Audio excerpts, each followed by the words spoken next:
अस्सलामुअलैकुम वरहमतुल्लाहि वबरकातुहू। दोस्तों, आज मैं आप लोगों के लिए लेकर आई हूँ मज़ेदार कैरेमल चॉकलेट की रेसिपी, जो कि चंद ही इंग्रेडिएंट्स से इजीली घर पे बन जाती है।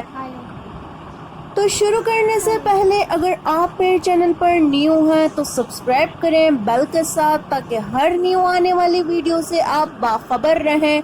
मेरी रेसिपी को लाइक करें, कमेंट में अपनी राय का इजहार करें। तो चलें जी, शुरू करते हैं।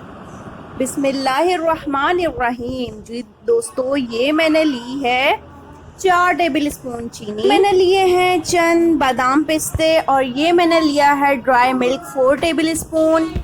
ये मैंने लिया है 1.5 टेबल स्पून घी या बटर आप इस्तेमाल करें, और ये मैंने लिया है दूध मिल्क पैक 1 पाव। एक पैन मैंने चूल्हे पे गरम करने के लिए रख दिया है। अब इसमें मैं ये 1.5 टेबल स्पून जो घी मैंने आपको दिखाया था, मैं ये डाल रही हूँ।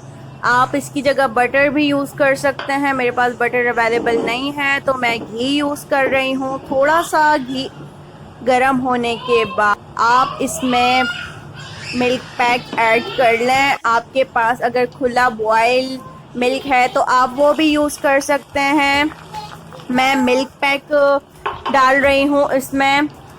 अब थोड़ा सा इसको हिला लें, अच्छे से इसको मिक्स कर लें घी में। थोड़ा सा चूल्हे पे पकाएं लो आंच पे। चंद सेकंड्स तक पकाने के बाद अब इसमें मैं ये मिल्क पाउडर ऐड कर रही हूँ, और अच्छे से ये भी मैं मिक्स कर लूँगी। बहुत ही अच्छे से मिक्स कर लेना है, थोड़ी देर पका लें इसको भी। दोस्तों, चम्मच चलाते रहना है, आपने गुठलियाँ ना बने, आपको इस बात का ध्यान रखना है, और लो आंच पे करना है ये आपने।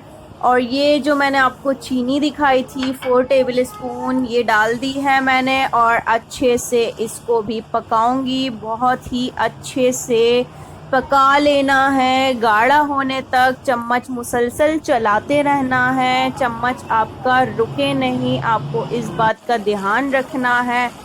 जी माशाल्लाह, बहुत ही गाढ़ा सा मिक्सचर हमारा तैयार है।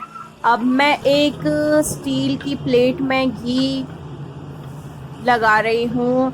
अब इसमें ये जो मैंने मिक्सचर बनाया है, इसको डालने से पहले मैंने इसमें पिस्ते और बादाम डाल दिए पहले। अब ये मिक्सचर मैं डाल रही हूँ। अब इसको अच्छे से स्प्रेड कर लूँगी, और थोड़े से लो टेम्परेचर पे आने के बाद शीशे की प्याली में आपको ऐसे डाल देना है। देखें आप माशाल्लाह से कितना गाढ़ा सा मज़े का मिक्सचर है ये। अब इसको मैंने पंखे के नॉर्मल टेम्परेचर पर आने के बाद 30 मिनट के लिए फ्रीज़ कर दिया मैंने। ये आफ्टर 30 मिनट फ्रीज़ के बाद अब इस पे मैं गार्निशिंग कर रही हूँ पिस्ते और बादाम की। माशाल्लाह, बहुत ही मज़ेदार हमारा कैरेमल चॉकलेट तैयार है। दोस्तों, अगर आपको मेरी ये रेसिपी पसंद आई तो लाइक करना ना भूलिएगा, सब्सक्राइब करें अगर मेरे चैनल पर न्यू हैं। नेक्स्ट वीडियो तक के लिए अल्लाह हाफिज़।